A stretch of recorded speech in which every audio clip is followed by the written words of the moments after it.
Hello students. तो आज हम कोऑर्डिनेशन कंपाउंड का अगला टॉपिक सिखाने जा रहे हैं, that is EAN, effective atomic number. E for effective, A for atomic and N for number, effective atomic number. और ये इसको हम सिडविक थ्योरी भी कहते हैं, इसमें G साइलेंट है, सिडविक थ्योरी। तो इसे हम सिडविक थ्योरी क्यों कहते हैं? एक्चुअल में क्या था, नेविल्स विंसेंट सिडविक ने 1927 में इस थ्योरी को दिया था। इसीलिए सिडविक के नाम से इस थ्योरी का नाम सिडविक थ्योरी रखा गया। और इफेक्टिव एटॉमिक नंबर क्यों है? क्योंकि यहाँ पे जो सेंट्रल मेटल है उसका एटॉमिक नंबर चेंज हो जाएगा। अभी देखते हैं हम आगे। तो जो सिडविक था that is English theoretical chemist, actual में प्रोफेसर था केमिस्ट्री का। तो क्वेश्चन ये आता है कि इसको इस थ्योरी को देने की जरूरत क्यों पड़ी। एक्चुअली क्या था कि उस समय स्टेबिलिटी को चेक करना जो था वो थोड़ा मुश्किल था, क्योंकि जैसे हम S और P ब्लॉक की बात करेंगे तो वहाँ पे हमें ऑक्टेट रूल था जिसके थ्रू हम स्टेबिलिटी को चेक कर सकते थे कि ऑक्टेट रूल 8 कंप्लीट होना चाहिए। तो हर एक एलिमेंट क्या करेगा, 8 इलेक्ट्रॉन को कंप्लीट करने के लिए रिएक्शन करेगा। लेकिन जो डी ब्लॉक था, जो डी ब्लॉक के एलिमेंट थे उनके साथ क्या प्रॉब्लम थी, ये बनाते हैं आपका कोऑर्डिनेशन कंपाउंड। तो जो डी ब्लॉक के एलिमेंट है ये कोऑर्डिनेशन कंपाउंड फॉर्म करते हैं। तो जब कोऑर्डिनेशन कंपाउंड फॉर्म करते तो यहाँ पे ऑक्टेट रूल फॉलो होगा नहीं, क्योंकि 8 इसमें लास्ट में नहीं आ सकते हैं। इसको आगे हम और एक्सप्लेन करेंगे। तो ये ऑक्टेट रूल है, यहाँ पे फेल हो गया। तो फिर हम कैसे स्टेबिलिटी चेक करेंगे या कैसे हम इस कंपाउंड के बारे में बताएंगे? तो इसके कुछ एडवांटेज हैं इस थ्योरी के, जो मेंस या नीट लेवल में पूछे गए हैं। तो आपको मैं उसके पहले एडवांटेज बताता हूँ। जो फर्स्ट एडवांटेज है वो है to check the stability of coordination compound. किसी भी कोऑर्डिनेशन कंपाउंड की स्टेबिलिटी को हम इस इफेक्टिव एटॉमिक नंबर से बता सकते हैं। सेकेंड इज, किसी कंपाउंड को हम ये बता सकते हैं कि this one is oxidizing agent और this one is reducing agent, यानी ये कौन सा एजेंट का काम करेगा या किसी भी एजेंट का काम नहीं करेगा। इसको हम इस थ्योरी से एक्सप्लेन कर सकते हैं। एग्जाम्पल के लिए K4FeCN6 और दूसरा है K3FeCN6। अब क्वेश्चन ये आएगा कि इन दोनों में से ज़्यादा स्टेबल कौन है, या कौन सा ऑक्सीडाइजिंग एजेंट का काम करेगा या रिड्यूसिंग एजेंट का काम करेगा, कौन सा नहीं करेगा। बहुत सारे क्वेश्चंस हैं जो इसको ये थ्योरी इजीली सॉल्व करती है। एक और चीज रिप्रेजेंट करती है, that is total number of electron surrounding the nucleus of a metal. Actually इसी कॉन्सेप्ट से हम सारे क्वेश्चन के आंसर दे सकते हैं। तो उसका जो मेन कॉन्सेप्ट था वो यही था कि जो सेंट्रल मेटल एटम है उसके सराउंडिंग में टोटल इलेक्ट्रॉन कितने हैं, इसी से हम इसको बता सकते हैं। तो इसके कुछ रूल्स हैं। Rule number 1, if the total number of electron that is effective atomic number of the central metal atom is equal to the atomic number of inert gas, तो this compound is called stable and diamagnetic. अब कैसे, जो किसी भी central metal atom है उसका जो atomic number है वो उसके nearest, next nearest inert gas configuration के इक्वल हो जाएगा, दैट इज स्टेबल।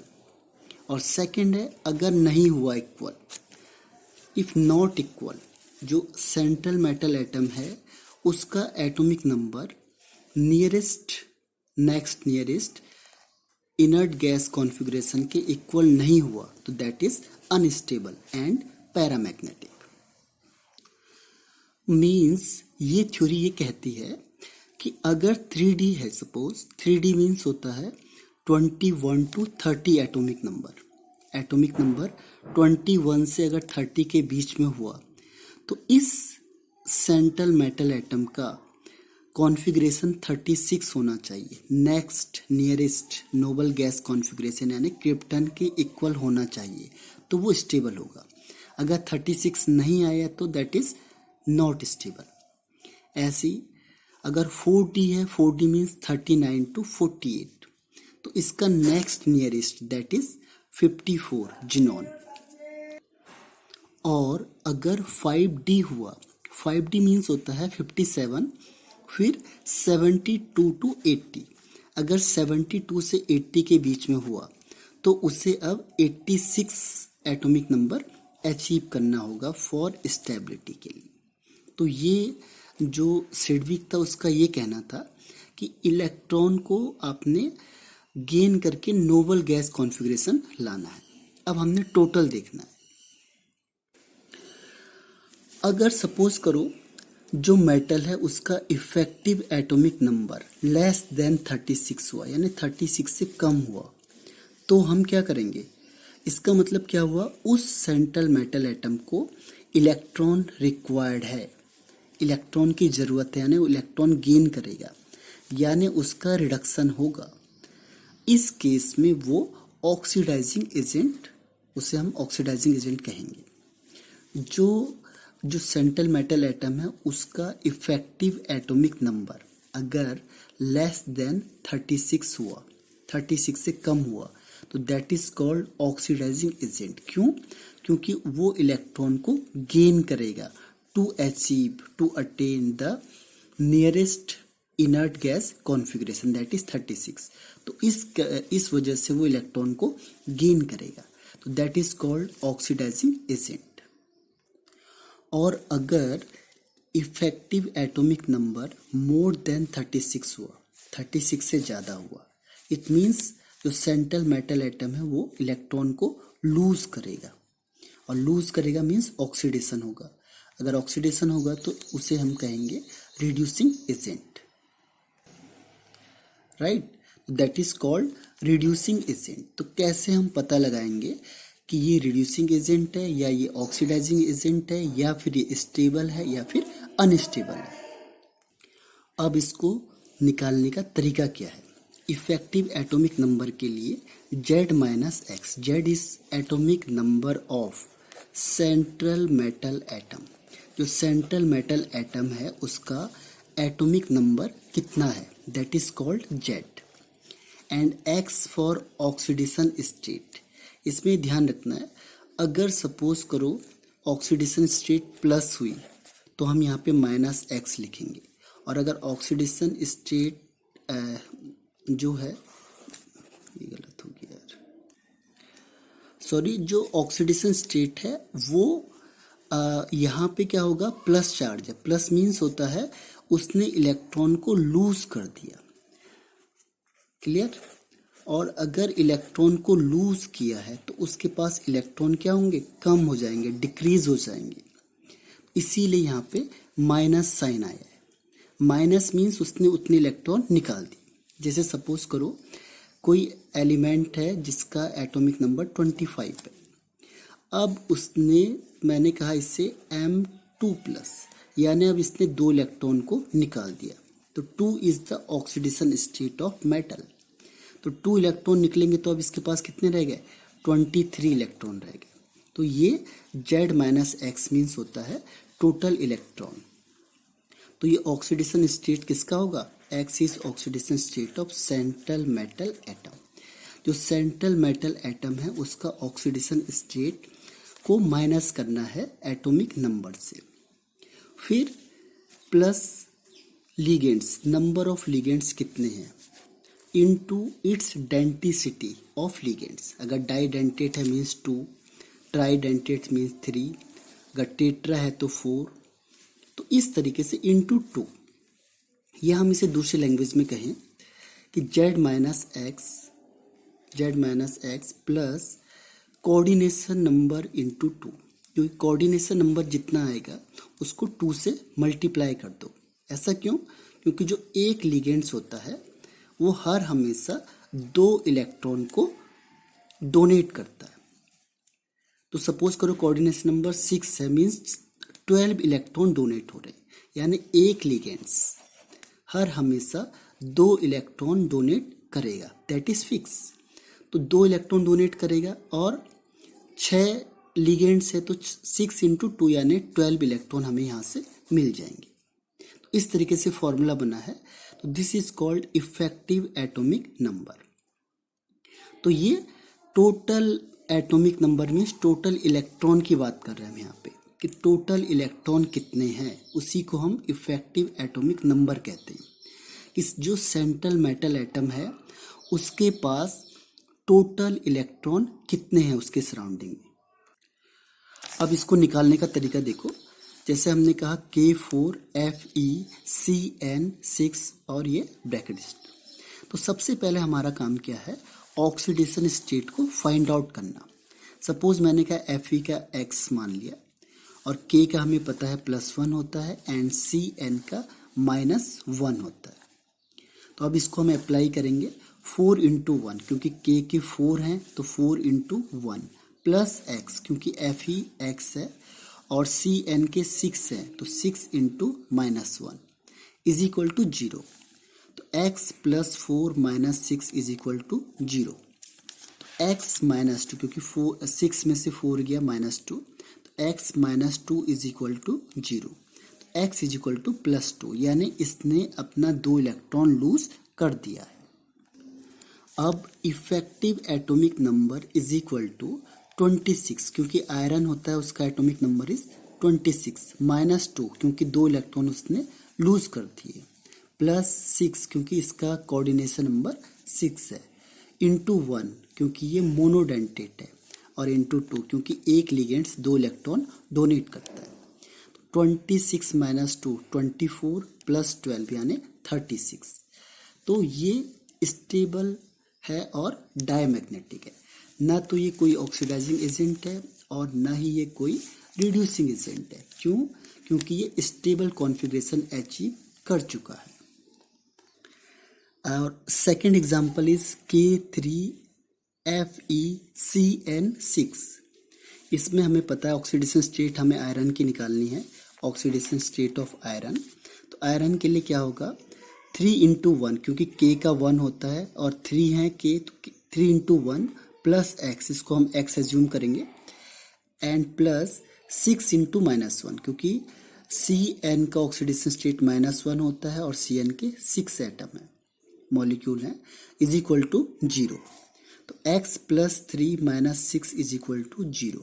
तो x इज इक्वल टू +3, यानी कि Fe का ऑक्सीडेशन स्टेट है +3।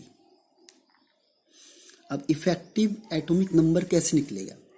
Fe का हमें पता है, Fe का एटॉमिक नंबर होता है 26, यानी इसके पास 26 इलेक्ट्रॉन हैं, 3 इलेक्ट्रॉन इसने लूज कर दिए तो -3 प्लस 6 इंटू 1, क्योंकि 6 कोऑर्डिनेशन नंबर है या 6 लिगेंड्स हैं और ये मोनोडेंटेट है इसलिए 1 डेंटिसिटी है और एक लिगेंड 2 इलेक्ट्रॉन डोनेट करता है इसलिए मल्टीप्लाई बाय 2, क्योंकि 1 2 करेगा तो 6 लिगेंड्स 12 इलेक्ट्रॉन को डोनेट करेंगे।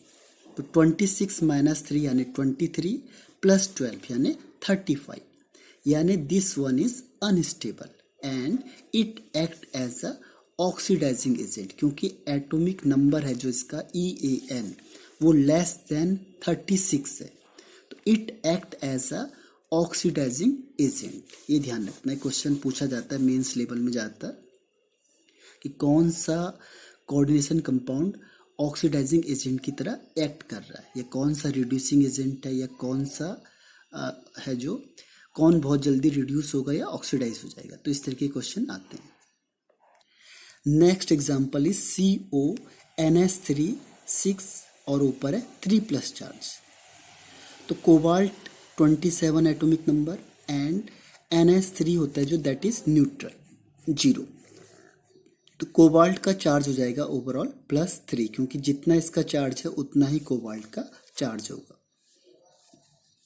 तो effective atomic number is equal to 27, that is the atomic number of cobalt, -3 क्योंकि इसने 3 इलेक्ट्रॉन को लूज कर दिया, 3 प्लस चार्ज, +6 क्योंकि 6 लिगेंड्स हैं इसमें, और NH3 इज मोनोडेंटेट तो 1, और एक लिगेंड्स 2 इलेक्ट्रॉन डोनेट करता है तो इंटू 2, तो 6 इंटू 2 12, और 27 माइनस 3 मीन्स 24 प्लस 12 मीन्स 36, यानी दिस वन इज स्टेबल, ये स्टेबल है। दूसरा, ये कोई भी ऑक्सीडाइजिंग एजेंट या रिड्यूसिंग एजेंट का काम नहीं करेगा, एंड दिस इज डायमैग्नेटिक, यानी इसके पास कोई भी अनपेयर्ड इलेक्ट्रॉन नहीं होगा। तो इतने सारे क्वेश्चंस के ये आंसर दे सकता है। Next is K3 Cr C2O4 का होल थ्राइस। अब इसमें ये ऑक्सीलेट है, ऑक्सीलेट का चार्ज होता है -2 and density of oxalate is 2, ये जो लिगेंड्स की बात कर रहे हैं, और Cr का एटॉमिक नंबर 24। अब हम ऑक्सीडेशन स्टेट निकालेंगे, तो ऑक्सीडेशन स्टेट में K3 means 3 into 1 plus x, Cr को x मान लो, और C2O4 का -2 चार्ज होता है, और 3 है तो 3 इंटू -2, तो 3 2 जा 6 और 3 1 जा 3, तो 6 माइनस 3 मीन्स -3, और ये आंसर आ गया आपका +3, यानी जो Cr है उसका ऑक्सीडेशन स्टेट है +3। अब effective atomic number is equal to जितना एटॉमिक नंबर है क्रोमियम का, दैट इज 24, -3 क्योंकि इसने 3 इलेक्ट्रॉन को लूज कर दिया, +3 इंटू 2 क्योंकि 3 लिगेंड्स हैं और डाइडेंटेट हैं तो इसलिए 2 से मल्टीप्लाई किया, और एक लिगेंड्स 2 इलेक्ट्रॉन डोनेट करता है एक साइड, तो ओवरऑल 12, तो 12 प्लस 20 इज इक्वल टू 33, यानी this one is unstable. Unstable है, ऑक्सीडाइजिंग एजेंट का काम कर सकता है, और दैट इज पैरामैग्नेटिक क्योंकि अनपेयर्ड इलेक्ट्रॉन होगा तो पैरामैग्नेटिक है। नेक्स्ट एग्जांपल इज FeEn का होल थ्राइस SO4। Fe का एटॉमिक नंबर 26, En की डेंसिटी 2 होती है, SO4 का चार्ज -2 होता है, लेकिन En का चार्ज 0 होता है, ये आपको पहले से पता होना चाहिए। तो oxidation state of Fe is equal to, इसको x मान लो, Fe is equal to x, En का 3 इंटू 0 और SO4 का -2, तो overall x -2 is equal to 0, means x is equal to +2। अब effective atomic number is equal to Fe का atomic number 26 -2 क्योंकि +2 ऑक्सीडेशन स्टेट है आयरन की, तो इसीलिए हमने इस इलेक्ट्रॉन को बाहर निकाल दिया, +3 इंटू 2, 3 En के 3 लिगेंड्स हैं और एक लिगेंड्स डाइडेंटेट होता है तो इंटू 2, और एक लिगेंड 2 इलेक्ट्रॉन डोनेट करता है तो इंटू 2, तो 3 इंटू 2 इंटू 2 यानी 12, 24 प्लस 12 मीन्स 36। स्टेबल है, डायमैग्नेटिक है, और ये ना तो ऑक्सीडाइजिंग एजेंट है ना रिड्यूसिंग एजेंट है। इसमें एक क्वेश्चन है जो एम्स में पूछा हुआ है 2018 में, ऐसे आगे क्वेश्चन हम डिस्कस करेंगे जो आपके कॉम्पिटिटिव लेवल में पूछे हुए हैं, जैसे which of the following can be reduce easily. V यानी वेनेडियम CO6, मॉलिब्डेनम है CO6, cobalt CO4 and FeCO5। अब मुझे पता है कि जो CO होता है दैट इज न्यूट्रल, इसका कोई भी चार्ज नहीं होता है, दिस इज न्यूट्रल। तो न्यूट्रल होने की वजह से क्या होगा, जो वेनेडियम है उसका कोई भी चार्ज नहीं होगा क्योंकि वो इलेक्ट्रॉन लूज ही नहीं करेगा। तो वेनेडियम का एटॉमिक नंबर 23 प्लस 6 इंटू 2 क्योंकि 6 इसमें लिगेंड्स हैं और एक लिगेंड 2 इलेक्ट्रॉन डोनेट करता है, और दिस इज मोनोडेंटेट, तो 6 इंटू 2 यानी 35। तो ये आंसर होगा क्योंकि लेस देन 36 है तो इसको इलेक्ट्रॉन की ज़रूरत है, तो इसीलिए ये रिड्यूस हो जाएगा, तो आंसर इज वेनेडियम। इसके अलावा भी चेक कर लें, मॉलिब्डेनम का देखेंगे हम 42, atomic number is 42 and 6 into two, क्योंकि 6 लाइगेंड्स हैं इसमें, तो 6 into two that is 54। This is stable, ये जिनॉन का है और xenon is noble gas. Cobalt है, कोबाल्ट में CO का 4 माइनस, माइनस मीन्स इसने एक इलेक्ट्रॉन गेन कर लिया। 28 होता है एटॉमिक नंबर कोबाल्ट का, +1 क्योंकि इसने एक इलेक्ट्रॉन गेन किया है। और इसमें 4 लिगेंड्स है, तो 4 इंटू टू, क्योंकि एक लिगेंड्स 2 इलेक्ट्रॉन डोनेट करता है and the number of ligand is 4, तो 4 2 ज़ा 8। तो सॉरी ये माइनस गलती से लग गया है, सॉरी नहीं सही है, एक्चुअल में 27 है, कोबाल्ट इज 27, 27 + 1 ठीक है, -4, तो 27 होता है कोबाल्ट का, तो 27 + 1 यानी 28, और 4 इंटू टू यानी 8, 28 + 8 यानी 36, क्योंकि 36 ही आना चाहिए औरों का, एक आंसर आ चुका है तो एक ही आंसर होता है। एंड Fe का एटॉमिक नंबर इज 26 और देयर आर 5 लिगेंड्स, तो 5 इंटू टू यानी 10, 36। तो ओवरऑल हमने देखा कि जो 3 है ये नोबल गैस कॉन्फ़िगरेशन को अचीव कर रहे हैं, जबकि एक है जो वैनेडियम वाला, ये 1 इलेक्ट्रॉन लेस है, तो दे रिक्वायर्ड इलेक्ट्रॉन, यानी उसे एक इलेक्ट्रॉन की ज़रूरत है 36 इलेक्ट्रॉन को अटेन करने के लिए, तो इट कैन रिड्यूस ईजिली। तो इस तरीके से क्वेश्चन आपके कॉम्पिटिटिव में पूछे जाते हैं। Thank you.